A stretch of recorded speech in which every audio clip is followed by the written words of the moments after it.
Bienvenue sur Africa 24 dans cette nouvelle édition du 12-15. Voici les titres de l'actualité. L'ouverture du sommet extraordinaire de la CEDEAO au Ghana. Les dirigeants ouest-africains doivent plancher sur la situation politique au Mali.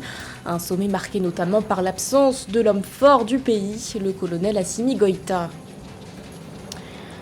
La célébration de la Journée mondiale de la météorologie ce 23 mars. Face au risque de catastrophes naturelles, le Cameroun est déterminé à anticiper en misant sur des équipements numériques. Et puis, focus sur les barrages de la zone Afrique et dans le cadre des qualifications pour le Mondial 2022. Notre journaliste sportif, José Douglas, sera avec nous en fin d'édition pour en parler. Mais tout d'abord, l'assaut Mali endeuillé après la double attaque perpétrée le 23 mars au soir dans le centre du pays. Des offensives revendiquées par les Chebab, groupe djihadiste affilié à Al-Qaïda. Le bilan est lourd, plus de 30 personnes auraient perdu la vie.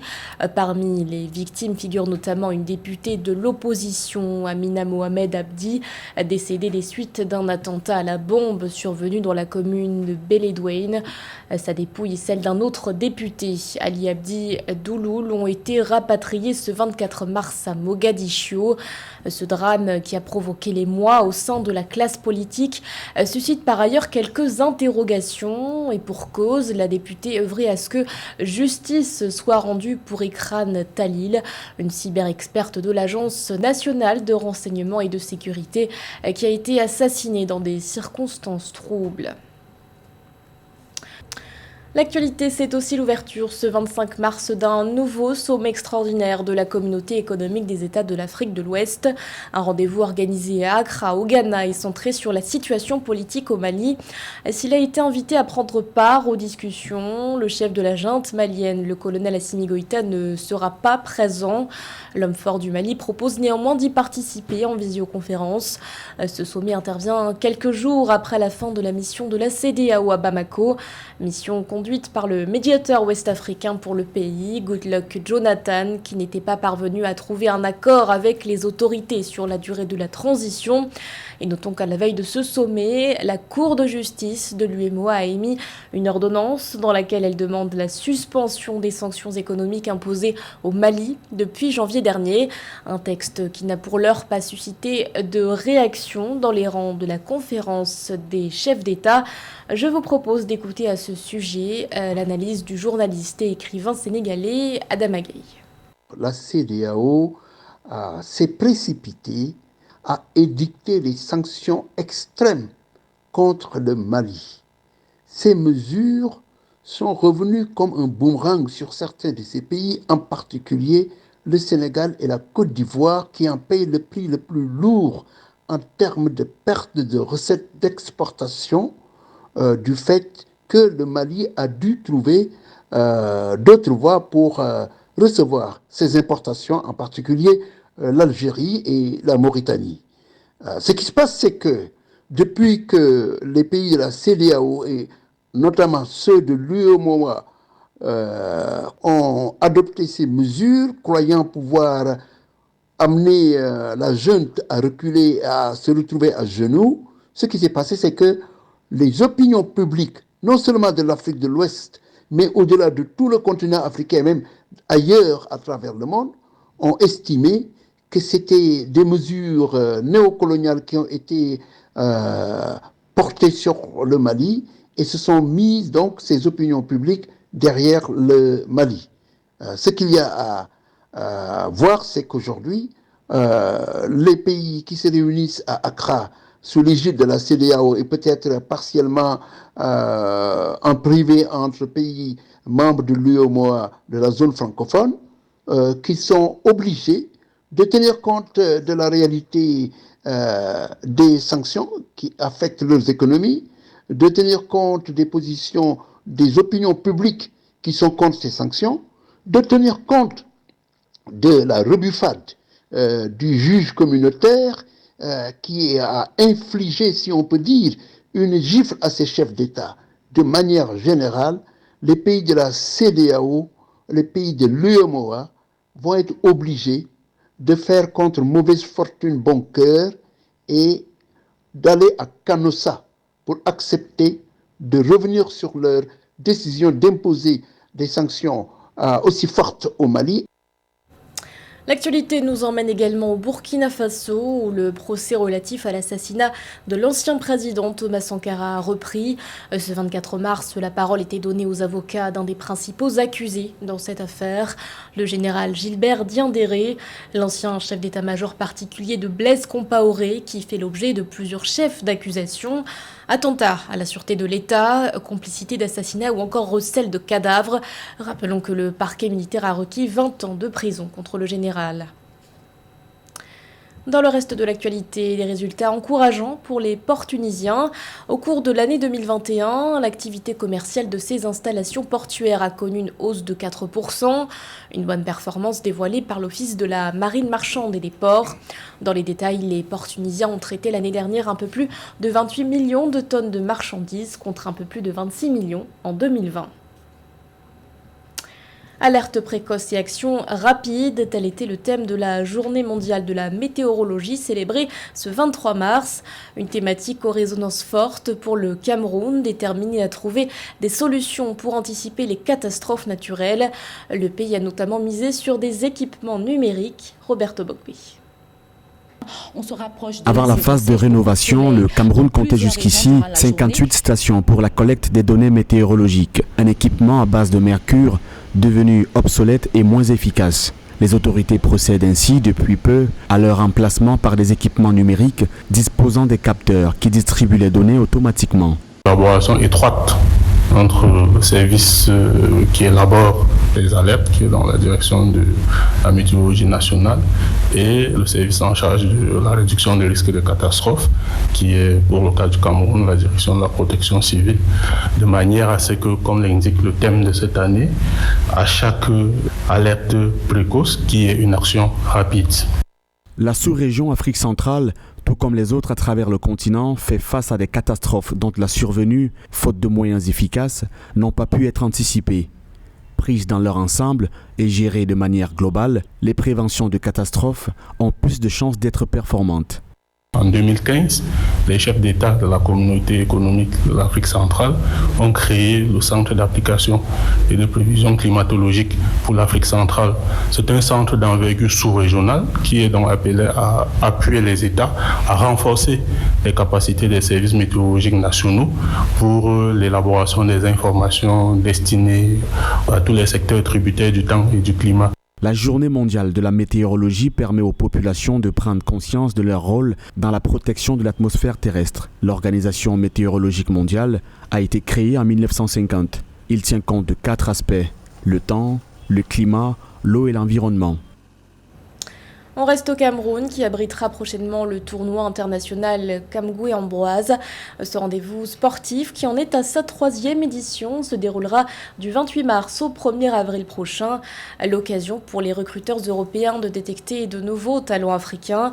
Le point avec José Douglas.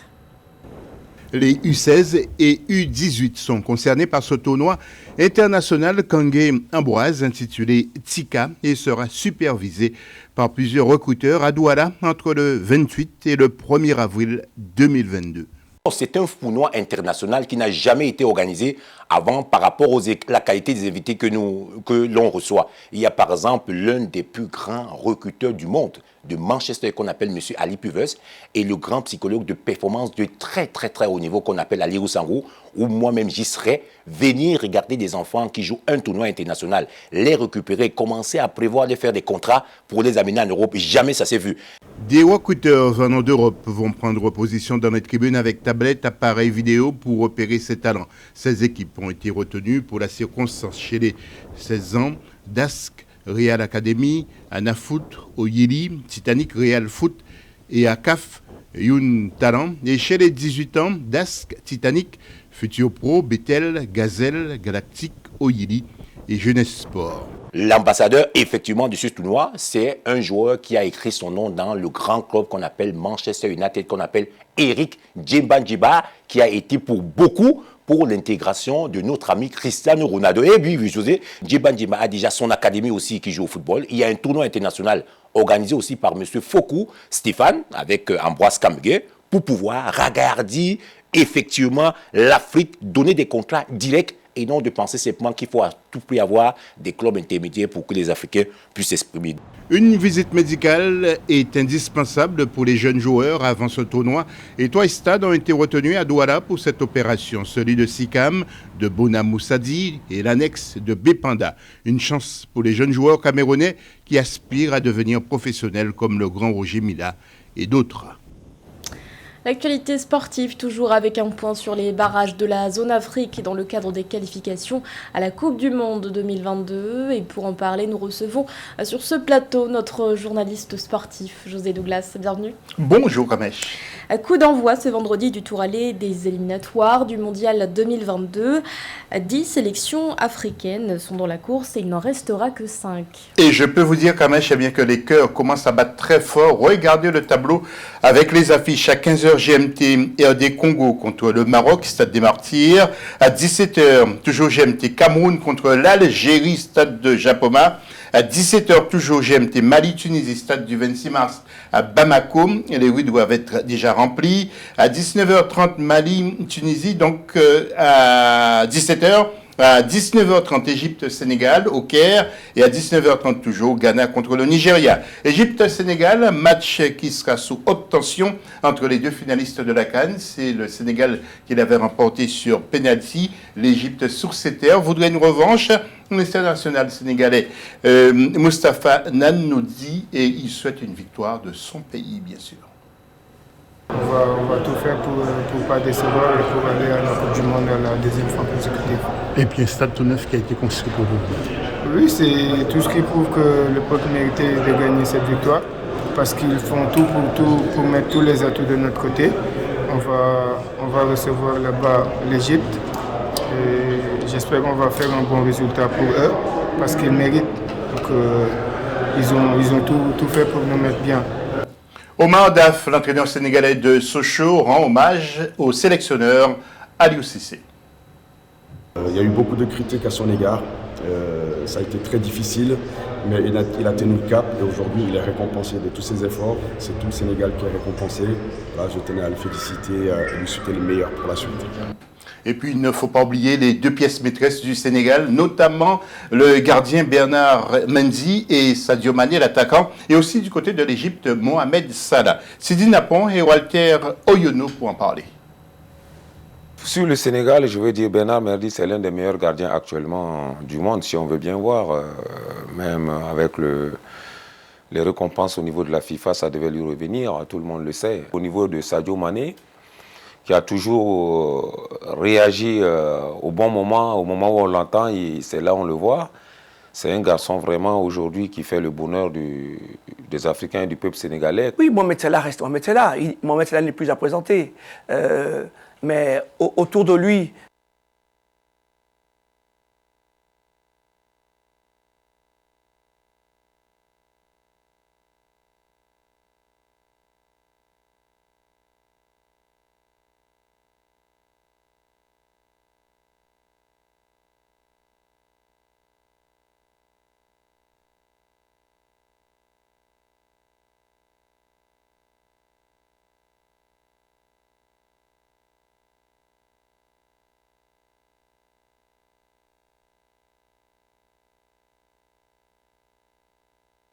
Quels sont-ils? Les retours, c'est Cheikh Doucouré de Lens qui n'a pas participé à la CAN mais qui est là. Et il y a aussi Abdoulaye Diaby, l'ancien capitaine, qui joue actuellement à Al Jazeera, qui fait une très bonne saison, qui marque 2 buts. Offensivement, surtout le Mali, on était un peu faible offensivement. Ça sera un atout offensif pour nous. Il y a aussi de nouveau Abdoulaye Doucouré d'Everton, un milieu box-to-box qui peut aider le Mali dans ces registres-là, numéro 8 ou numéro 10, qui peut jouer différents postes. Il y a aussi un autre nouveau qui s'appelle Almami Touré, qui a joué avec l'équipe nationale jeune de la France. RDC Maroc, un match compliqué aussi pour les Lions de l'Atlas. L'entraîneur Vaïd Ali Lozic s'est séparé de plusieurs cadres. Quelques mots de Saïd Afizi. plein de joueurs absents, notamment Hakim Ziyech qui est en conflit avec le coach, Noussair Mazraoui, le joueur de l'Ajax Amsterdam qui va très certainement finir au Barça la saison prochaine, Amin Harit de l'Olympique de Marseille, etc., etc. Beaucoup de joueurs comme ça qui sont Zouir Fedal du Sporting de Lisbonne, qui sont pas appelés ou en conflit avec le sélectionneur. Et autres belles affiches au programme également, José, Cameroun, Algérie et Ghana, Nigeria. D'abord, Cameroun, Algérie, stade Japoma à Douala. Les Lions, donc des indomptables, ne doivent pas se rater. Les Fennecs espèrent. Écoutons Alain Fabian et Nordine Kourichi. L'Algérie sait très bien que la bête noire de toute son histoire footballistique, ça reste les Lions indomptables du Cameroun. Et ce n'est pas parce que l'Algérie n'a pas souvent été une équipe performante, mais c'est que les Lions indomptables ont quelque chose pour dompter chaque fois les Fennecs d'Alger que les Algériens eux-mêmes n'arrivent pas à comprendre. C'est pour ça que Rigobertson, lui, il a dit, il n'imagine même pas, non seulement penser perdre à Japoma, et surtout pas à Bilda. Ça va être un match compliqué pour les deux équipes, avec une équipe camerounaise qui va jouer de l'avant, qui va tout faire pour essayer d'attaquer et marquer des buts, et à contrario, une équipe d'Algérie qui va se rassurer avec un bloc plus soudé qu'elle l'a fait quand elle était à la CAN, et jouer en contre-attaque. Et prudence, Kamesh pour le match Ghana-Égypte, un ancien joueur nigérien nous confirme Newman et Berry. Dans le foot d'aujourd'hui, il ne faut jamais sous-estimer aucune équipe. Ça va dépendre de comment Ghana va jouer le jour même. Et ça va même dépendre de comment le Nigeria va jouer le jour même. C'est ouvert en fait. Donc moi, autant qu'Africain, je souhaite que le meilleur gagne. Mais il y a une petite avantage quand même que je vois pour l'équipe de Nigeria.